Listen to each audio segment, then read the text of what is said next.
Merci, c'est très touchant ce que vous dites. Et moi, j'ai ressenti la même chose sur le tournage.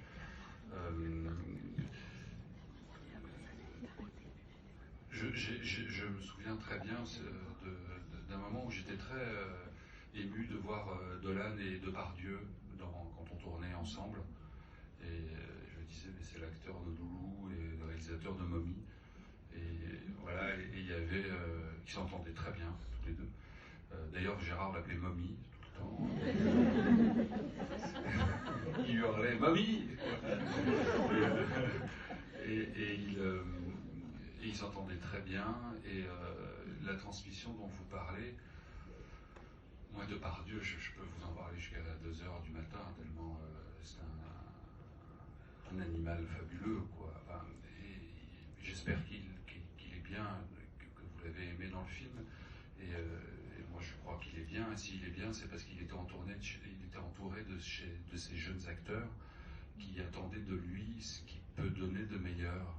Et il le sentait dans le regard de Xavier, évidemment de Lacoste et de Benjamin, qu'il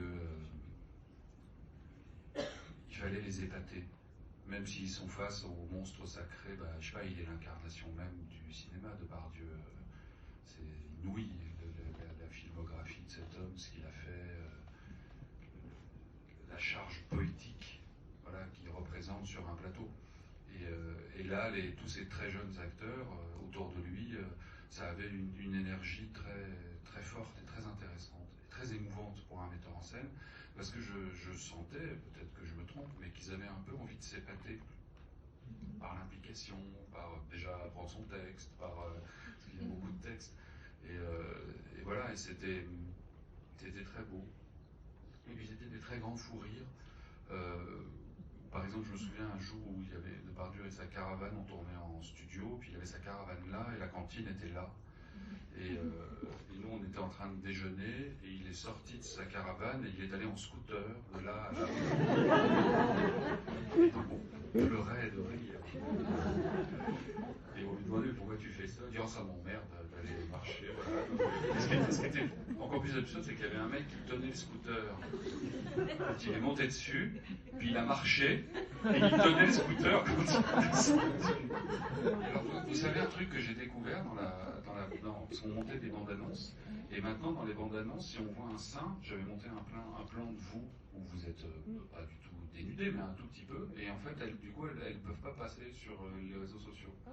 Et donc on ne pouvait pas monter ces plans-là, et ça m'a fait un effet curieux d'apprendre ça. Voilà, il a posé une espèce d'énergie moderne, un personnage qui est issu d'un grand classique. Et c'est le. Je sais pas si.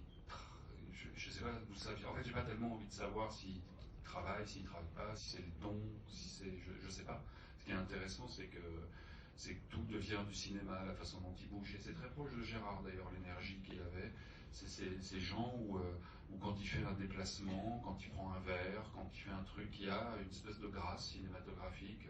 Gérard, quand il allume une cigarette, il a une façon de faire ça comme ça, qui fait que c'est du cinéma. Voilà. Il est habité par le cinéma. Et Salomé, cette petite qui joue le rôle de Coralie, en même temps, du coup j'ai envie de parler de tout le monde, donc ça va être trop long, mais Salomé, elle avait fait des petits rôles. Et là, elle était très impressionnée d'être là. Et je trouve que ce qu'elle fait est très beau, justement parce qu'elle a ce physique-là, elle a cette rondeur, elle a quelque chose d'authentique, et puis la parole qui sort comme ça, sa voix.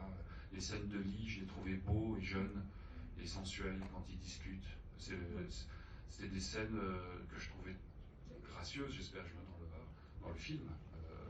Voilà, et à la fin, quand je dis qu'il rentre dans le lac et qu'il ne sait pas s'il veut se purifier ou mourir,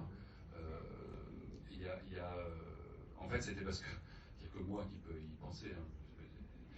Mais en fait, c'était une phrase de Marx qui disait que le monde allait rentrer dans les eaux glacées du calcul égoïste. Voilà. Et je trouvais cette phrase fascinante, les eaux glacées du calcul égoïste. Et donc, je me suis dit que ça allait. Enfin, c'est ça qui m'a donné l'idée d'un. Et c'est pour ça qu'il y a de l'eau, que je parle d'eau glacée. Et tout ça pour finir, j'espère que je ne suis pas trop confus. Et tout ça pour finir sur cette phrase de la correspondance.